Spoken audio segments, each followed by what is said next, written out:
І яшчэ. Кацярыну Хадасевіч-Лісавую, дзіцячага празаіка, якая працуе настаўніцай у Ждановіцкай сярэдняй школе Мінскага раёна, добра ведаюць юныя чытачы. У творчым актыве пісьменніцы больш за 30 твораў. Напярэдадні Дня роднай мовы кніжная фея завітала да нас у студыю, ды не адна, а са сваімі літаратурнымі героямі, якія дапамагаюць ёй у гульнявой форме знаёміць з беларускай мовай хлопчыкаў і дзяўчынак пачатковых класаў.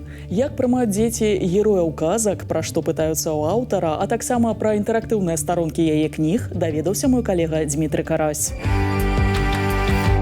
Кацярына, вітаем вас. Навучыць, напэўна, літаратуры, мове для настаўніка гэта не так складана, як прывіць любоў да роднай мовы і да літаратуры. Гэта ўжо сапраўдны дар. Просто трэба усведамляць кожнаму чалавеку, што родная мова – гэта вялікая каштоўнасць ці ключ ад вялікай каштоўнасці, ад нацыянальнай скарбніцы, у якой захоўваюцца ўсё лепшае, што назапасілі для нас папярэднія пакаленні.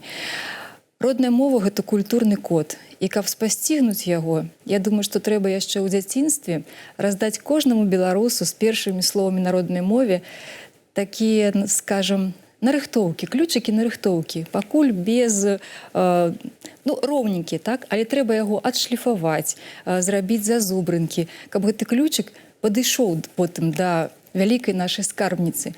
Як гэта зрабіць? Праз добрыя дзіцячыя кнігі, праз сваю культуру, праз сваю мову, і закладваецца любоў да ўсяго нашага роднага, беларускага. Дапамагаюць у гэтым вашыя сябры, і Красуня, і Вухуцік. Вухуцік, так. Вухуцік кніг пра яго прыгоды ўжо 5. Пачалося ўсё з гэтай першай кніжачкі, якая называецца «Вухуцік». Простая гісторыя, як ён упершыню пабываў у нас на зямлі, як ён пазнаёміўся з дзяўчынкай Уладай. І з гэтага пачалася дзівосная гісторыя. Хлопчык-іншапланетнік трапіў, як ён лічыць, у самае лепшае месца і знайшоў самых цудоўных сяброў. Вухуцік, іншапланетны хлопчык, пачаў размаўляць па-беларуску. Наколькі мне вядома, Вухуціка можна сустрэць у музеях нашай краіны.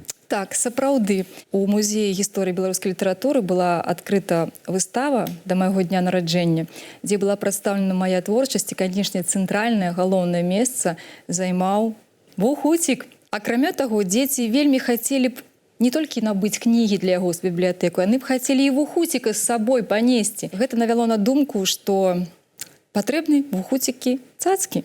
Прызнанне чытачоў, напэўна, лепшага пісьменніку і не трэба, але ж калі кніга ўваходзіць у школьную праграму, гэта сапраўды такая ганаровая адзнака.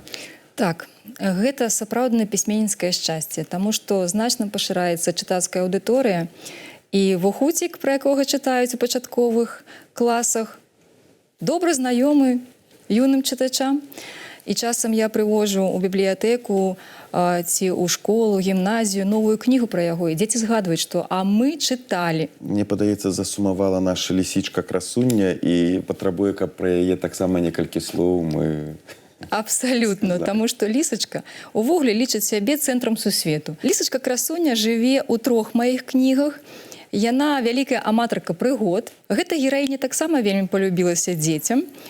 Скажу больш, нават мамы вельмі любяць чытаць кніжкі пра лісачку Красуню, таму што яна вясёлая, няўрымслівая, крышачку хітранькая, як і належыць такому персанажу. Класна расказвае страшныя гісторыі, і гэтым таксама прываблівае сваіх сяброў. І праз кнігі, праз казкі, праз такіх вось сучасных, як мне падаецца, цікавых герояў, мне хочацца адкрыць дзецям, наколькі багатая, прыгожая, цудоўная родная мова. Дзякуй, Кацярына, і мы віншуем вас з міжнародным днём роднай мовы.